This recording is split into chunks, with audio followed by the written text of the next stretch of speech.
Hello, welcome back. This is Amy the Mystic Rose Tarot.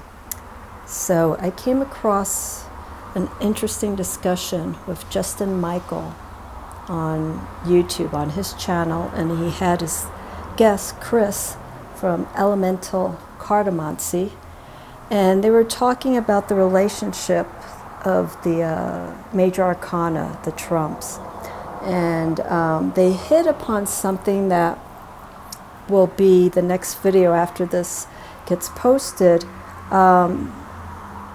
Jonathan Daly post a question about the order of the major arcana, the trumps, in relation to the birth cards. And Chris did a example of what Jonathan was inquiring about, the relationship of the cards. And I remember Jonathan speaking briefly about this on his channel quite a few episodes ago, about bringing in the Fool into your birth card for the year, because we usually just count 21, and we don't, I shouldn't say we, but I guess some of us don't count the Fool as a number. And so I've always stated, and I don't know why I never caught on to this, because my head is just filled with so many different things, but the Fool should be, I feel now, should be counted as the 22nd card. And then we have the Magician here, 1, 2, 3, 4, 5, so on and so forth. So that when you are finding what your birth year card is, you include the Fool. Okay. Now the Fool as 22 can read as the number itself, 22 as the Fool, or you add those numbers together, you reduce the numbers down, and they become the Emperor. Okay. So the deck that I'm using here, as you see off to the side, is the Guild Tarot, one of my favorite decks to work with. And this is a deck that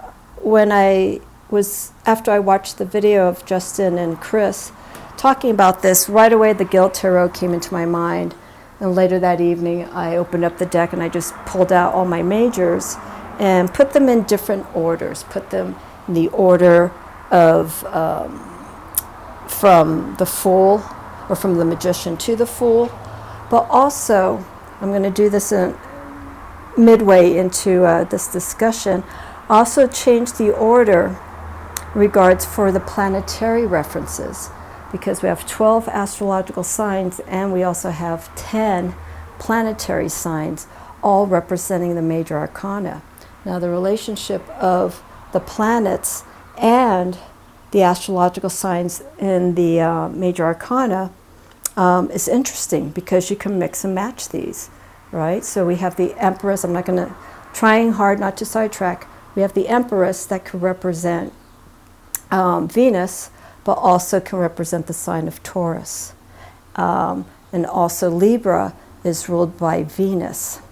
But the card for Libra is Justice. Okay, and we'll talk about that a little bit later on. But what I want to focus on right now, because as I mentioned, the next video that I will be posting is a discussion about my birth year card for this year of 2022. And I will let you know what that is as I'm discussing this. But the reason for me to do this video and to do this discussion is, when I laid out the cards in the order of including the Fool as 22, and I put it down here because it's for the planetary reference, but you know what I'll do for now? Let's just move this here. Okay. I don't know if there's any decks, if anyone is watching this right now, any decks that lists the Fool as 22 or 0. Sometimes there's no number assigned to it, which I think is nice, because then that Fool has that dual relationship of either being the beginning of the journey or the end, which is pretty much the same, because this is an entire cycle that we go through. So when I was watching Chris, the order that they did this, or he did this, was in nines. Okay, and so we start seeing the relationship of these cards numerically, but also there's a sequence where we have threes for the last 4 cards of the major arcana, from the Sun to the Fool. And again, I'm talking about the Fool here in 22. So, and I'm leaving the A's here just for placement, but the A's, as you know, or not the A's, I'm sorry, the Aces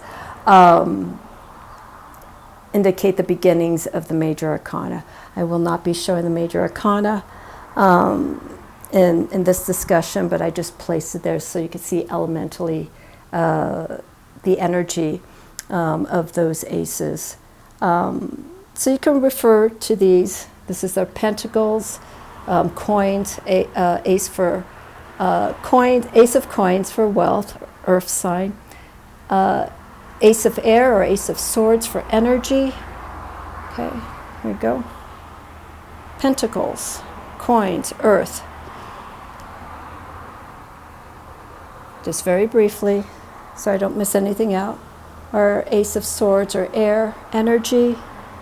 But it's more energy from the mind. It's a different kind of energy that we'll see in the fire aspect of the ace of fire. Then, of course, we have ace of cups, beauty. These are the potential. The aces represent the potential of what we can do if we receive any of these cards in a reading. Beauty emotionally, love within. And then I keep saying ace of fire, or ace of wands, potency. So this deck here, the Gill Tarot, Elizabeth Gill, changes the wording in relationship to the suits just a bit. This deck sort of falls in line with the Doth. I feel this deck here, the Gill Tarot, is like a soft version of the Doth. And so I did have the Doth deck quite a while ago, but I decided to stop practicing and working with that deck. I didn't get through all the deck. I just got part way into it. And I took a break from it. And then when I decided to come and give the Doth a second try, it really didn't connect with me. And that's fine. It'll probably come back another time, or maybe it won't come at all. But this deck works for me because it does give a different representation of some of the, not so much the imagery, but some of the meanings, different interpretations that Elizabeth did to bring in the major arcana in relation to the Doth. So let's focus on the birth cards, okay? So, as I got sidetracked, but when Chris was laying these across, he was using the Rider-Waite-Smith. But what's interesting to see here is when we have these cards laid out, as I mentioned, we have the threes. We see the relationship of the Magician here, the Magician, the Wheel of Fortune. Okay, and again, these are your birth cards, and and the Sun. And we see how these forces can, can relate to each other. Okay, I'm not going to do a breakdown of this, not really septenaries, because the septenaries are broken down to sevens, but this interesting breakdown in relation to the birth cards. So the Magician, right, we have the thoughts, we have the mastery of the mind, the emotions, moving in a very quick way, but in a way that is very strong. It could also be, the Magician's also known as someone who can be also a bit more on the deceiving side, because the Magician represents an individual who can be, who can utilize their wit in a good way, or in a way just to maybe test people out, to challenge them. here with the Wheel of Fortune. So again, if you end up having a magician year, a 1 year, again, I don't break down the numbers.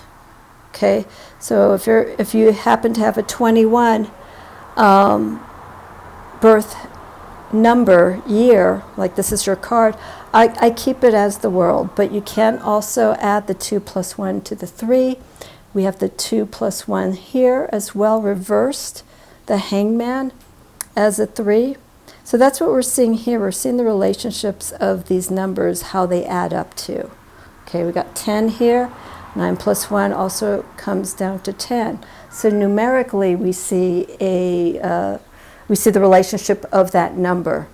And so we have this connection with the Magician, the 1 energy, the Wheel of Fortune, which deals with karma. So we could sort of see any action that is taken from the Magician in relation to the 1, and how it could relate to us. What can we do? What have we learned from our past that we could bring into the future? And then again here, the Sun card. Okay, 9 plus 1. Okay, that equals 10. So the Sun is seeing, it doesn't represent it too well in this card, but the Sun represents a revitalization, a transformation, which we could see here. The Wheel of Fortune is that. If we've dealt with karmic issues or anything from our past and making amends and moving forward, okay, and being honest with ourselves. I say that word quite a bit because that's basically what it is when it comes to healing and working through issues, is being honest with yourself and doing that work. So once we've done that, we release, we open up, and we start seeing things in a lighter perspective. Okay, so that's with our Sun card. Oh wow, I feel like I'm going to start going through all of these. Let's see what I can do, because I don't want this to be too long. But here, I'm just going to go briefly, and if you have any questions, feel free to leave them in the comments. So again, the same thing, 2 here with Judgment, 1 plus 1, if you want to add it together for 2, 11, Justice, Judgment, and the Priestess. So it's a very interesting order of things. It's like we have the primary archetype here, but then we start seeing the energy. It's like the result of what's happening, the process, what we're manifesting by working with the energy of these top cards. And then comes our Justice, finding fairness. Priestess usually represents the esoteric side of ourselves, our spiritual side, how we spiritually and intuitively connect to things. Judgment, a very good relationship with the Justice and the Judgment card. Judgment card I always call as the calling out card. It's understanding both sides of a situation, how you see yourself, realizing, our faults were not perfect. And it's almost very similar here, because we have 19 and 20 here, the Sun and Judgment. We see this growth, we see this freedom, we see this release, a rebirth. Okay, but I feel here, in relation to the Priestess card, this could be a rebirth of our inner self, because we are aspects of this masculine energy, feminine energy. Once we merge those two together, we start creating a beautiful force which allows us to reconnect to ourselves and move to a newer state of who we are. And here we have the young child. And we all go through this. Some of us don't finish the cycle. Some of us have gone through the cycle, and we're going through parts of it again. The same with the Empress. Okay, I think what's interesting here with the Empress is that we start seeing on top of the hill, okay, just visually, pictorially, we have this beautiful energy on top of the hill, mounded in the earth, grounded. The Empress has been created by these sources: air, fire, water. The fire could represent the redness of the hair here, the movement. Here, what I like is the opposing energy. Okay, we have the Hanged Man, and I like how they are flipped against each other. We could see this. This is the external side of the Empress. Here comes the cat. And then here we have the internal side, the Hangman. It's literally flipping things inside out, okay? And seeing what's really going on, because sometimes things happen in a situation, we just can't really get our heads around it to really understand. And sometimes what we need to do is just literally do things opposite of what we normally do. See things in a different perspective. Literally flip things around. I think I've mentioned this in the past. When I would take yoga classes, one way to calm energy down is to do a handstand, is to do an inversion. And whenever, if any of you have done a handstand or done any form of inversion, when you come down, there's that feeling of, the blood's rushing to the head, everything's moving from the feet to the head. This is our conscious, this is our subconscious. All of that changes, and we come out of the pose feeling a little bit more calm. And I highly recommend people to invert. If you can't do a handstand, you don't necessarily have to do a handstand. There are different ways of doing inversions while you're on the ground, as long as your legs are above the heart. In the sense, it's not really quite above the heart because it's full vertical. But you could safely do that, but ask your physician first before doing any form of inversion, because some people have certain kinds of conditions where inversions may not work. So there's other ways to do that. So we have the Hangman. And then here we have the world. Okay, so the world is we could say it's the completion of the journey. Okay, and this is the result. Also look at the actions of the arms here. Okay, I'll move this closer. Okay, so I'm going to flip it like this, and I'm going to put this side by side because the positions are basically the same. So this is almost like the upright version of the Hangman. It's like once you've moved into the realm of the subconscious and you've dealt with a few, whatever's been at the forefront of what's been holding you back, you come upright. You start seeing things differently. You start feeling this energy. You start feeling this completion. You start feeling that things have been accomplished. The world is sometimes seen as success, but I like to change that word more towards accomplishments. Success seems to be something more material, and it seems to be a little bit more, puts more pressure. I've used the word success. I think achievement could sort of fall in that same way, but I think achievement is a kinder way of describing the world. And then we have the laurel garland around, and we have the crown there. So we see this achievement of, dealing with things, finding the beauty outside, the Empress who is nurturing and very supportive, and taking that, but also flipping this inside out. I'm not saying this is what's going on inside the Empress, but this can be a way of working with this energy of seeing how did the Empress get to that point. Okay, so all the cards here are like the external surface of what's going on. Okay, and the same, if you got this card here, or if you have a judgment card, look at the order, because you can always revert back. You could go from, if you're a judgment, if you're a 20 number, you can always go back to the priestess and see how the journey began. Okay. The same here, the Emperor, 4, 13, Death, And look who we have here for 22, the Fool. Okay? The Emperor, as we know, is the leader, is someone who gets things moving. In this card here, we see the fiery environment. We see the steadfastness of moving forward. The head's upright. The staff is at a slight angle, but it's firmly set in the hand of the Emperor. This is a card of someone who's ready.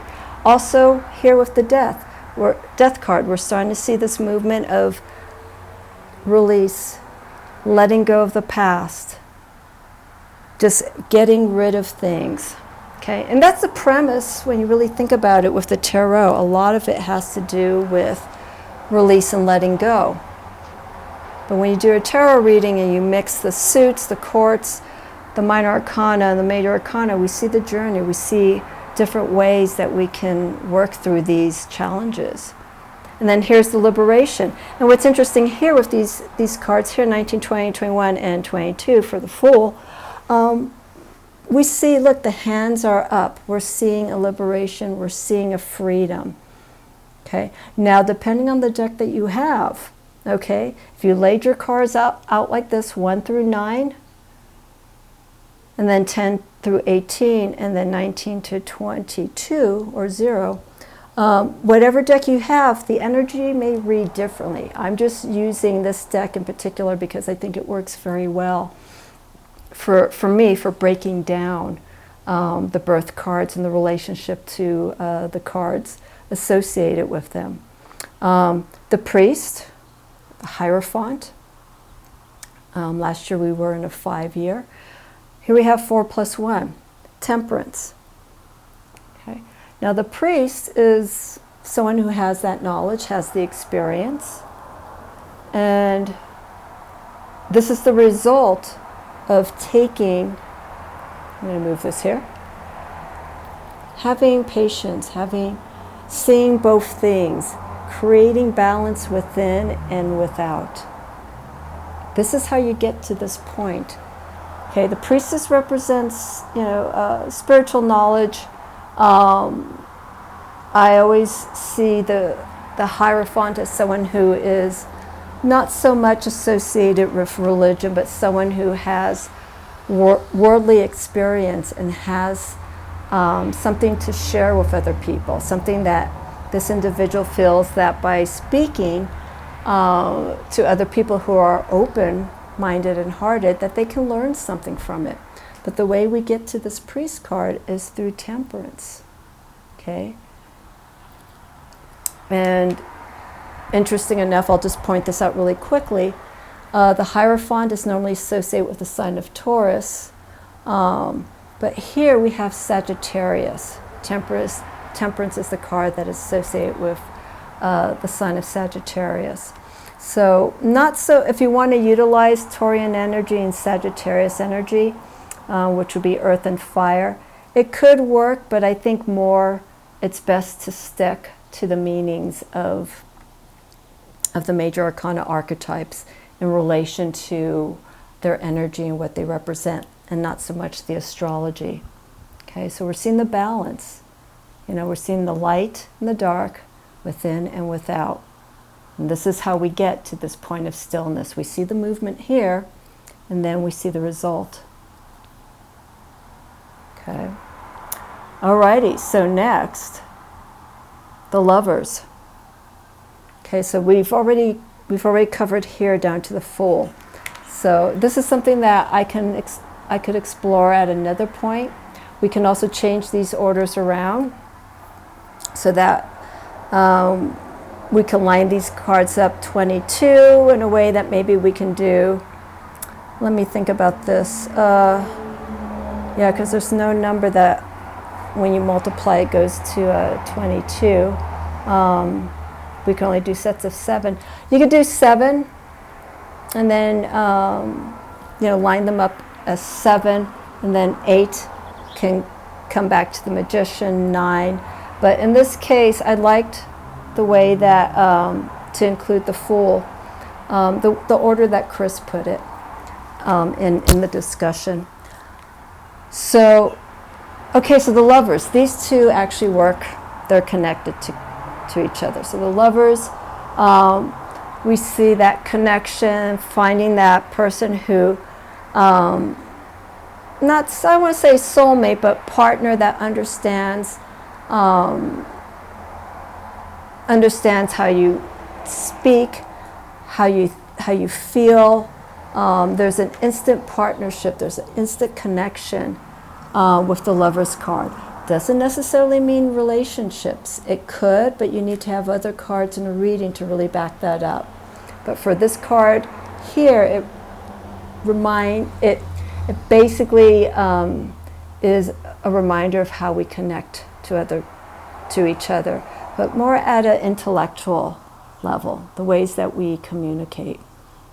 But here we see the opposite result, how that relationship can end up being, this could be business or personal, it can also relate to yourself. How this relationship, if it's not carefully managed and nurtured, it can end up being in a way where we could be expecting more of the other and vice versa. We can be bound to the feelings, to the mind. I'm grasping for the word right now. Codependent is what I see here with the devil. There's codependent energies. We see this being positive, but then if this isn't being nurtured in a good way, there's no room for growth, and it becomes pattern building. We start seeing patterns build up with the devil. Patterns in a way that don't really benefit those that are involved. Okay, so that's what we got here briefly with the lovers. Then here, far reach, the Chariot. And then underneath, I have here the Tower. Okay, so the Chariot, we're seeing more of energy of moving forward. Okay, we're understanding our feelings, taking control of what's going on in a situation that we just could not manage. Chariot is associated with Cancer, but here we usually would see different depictions of the Chariot card in a way where basically we would see two opposing energies, creatures, sphinx, lions, dogs, but different colors. Some of them are in an active position, some of them don't even show the charioteer. But in this case, the beauty with this card here is we see the control taking place. Okay, this is a card that is showing what you can do with this energy. You can take charge of what's going on. No one else is going to do it for you. And then underneath we have the Tower. So remember what I was saying? What's very important is, I feel the cards underneath represent the energy of how to get to this point. So if there's a card underneath here, if you have the 16 card, go back to the Chariot. That's one way of reading the energy for your birth year card. Okay, now this, it's not set in stone, but this is just how I would interpret it. Okay, so the Tower is breaking down. Okay, it's a different kind of force here. This is Mars energy, and so is this. But this energy comes from a place, it's also ruled by Uranus. So it's coming from a place where it's a sudden change. Here with the Death card, in relation to the Emperor, it's something that you're building up. It's something that you're working towards. Okay? But here, to have this release, to have this freedom, to have this control, to regain it again, we need to have some things to be a little bit more abrupt.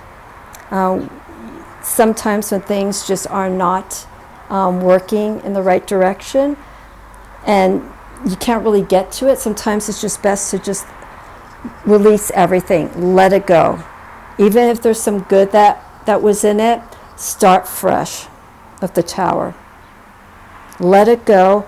Here with the lightning, the energy here, it hits the top of the Tower. The Tower represents the crown, it represents our intellect, it represents an awakening. You know, it's like, okay, finally it's time to do this and be done with it. And you'll feel like here with the Fool, we'll feel this freedom. Okay, but again, it's the journey. Next here, we have the Strength card. Okay, normally assigned with the sign of Leo. And its opposing sign here and card, the Star, which is ruled by Aquarius. So here with the Strength card, it's very similar energy I feel to the Priest card here. This is energy that's going in. This is all the transformation, trying to create this balance within to get to this point. Here with the Star card, well, here, let me jump back.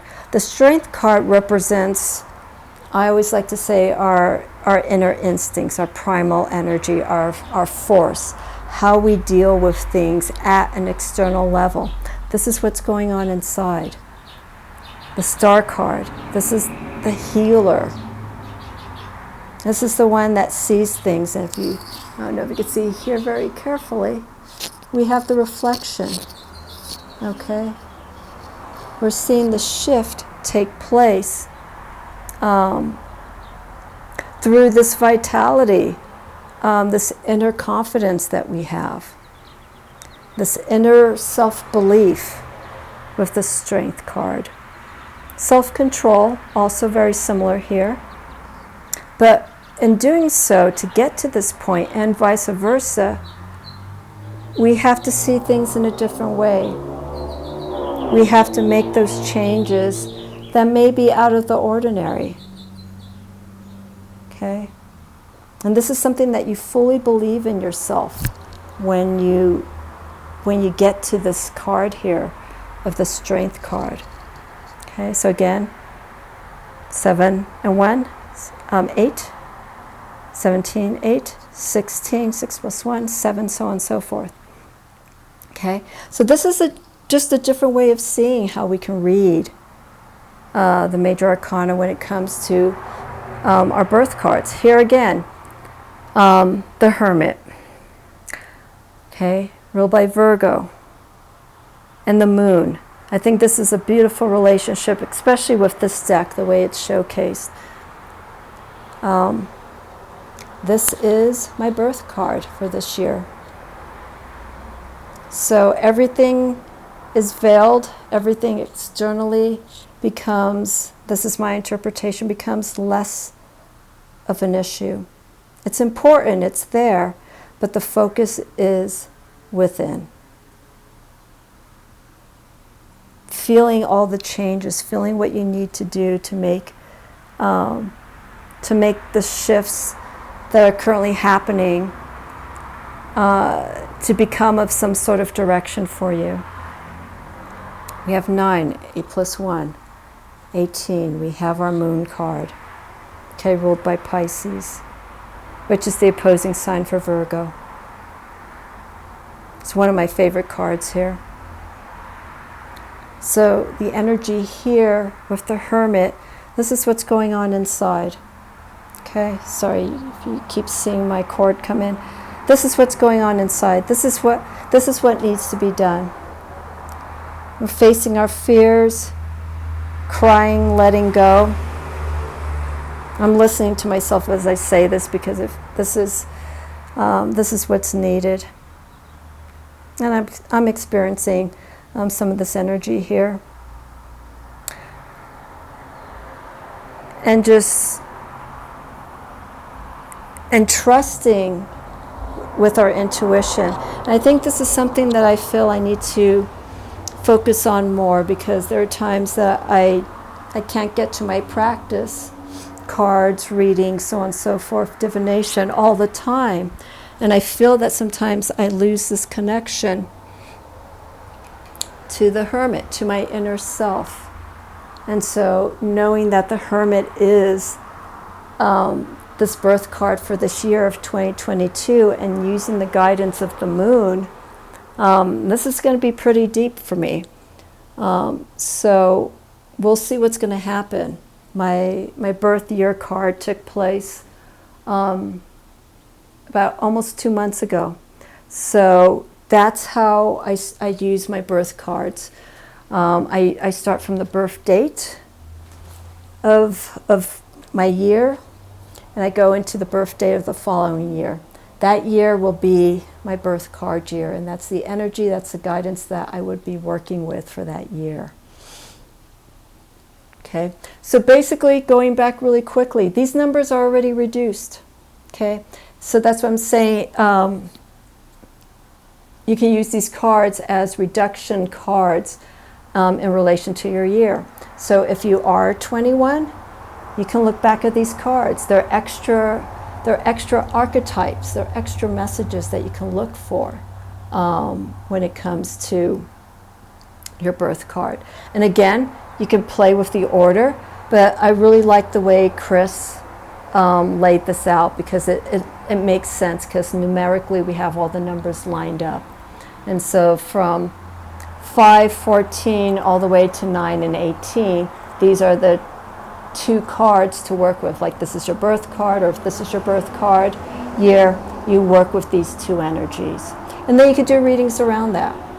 You know, so I really want to thank Chris and Justin Michael for having that discussion. I'll put the link in the description so you could check it out. These are the court cards, as you could see, for the Guild Tarot. I just place them in this order because I like the direction that we're seeing here. The Queen of Wands, Fire, Queen of Swords, they're all facing the left side. And here, our Queen of Cups facing straight ahead. And the same here for our Queen of Coins. Very stoic, very still. Beautiful energies to represent the relationship of these elements, water and earth. And then, of course, air and fire. They're complementary. So I like the directional placement to show movement, while here, water, the scene is very still, so is the earth. The Queen of Coins or Pentacles, they're facing directly towards us. So I really enjoy this. Sorry for the firecrackers in the background. So on that note, let me know what you think about this. I think this would be a very interesting way to look at your birth card in a different way. I don't know, I may have had a full year and not even know it. I may have to go back to my diary of years and just see, but the full is very important to have. So remember, the full here is 22, and we start with the Magician as 1. Okay? And again, all the numbers are reduced. Okay.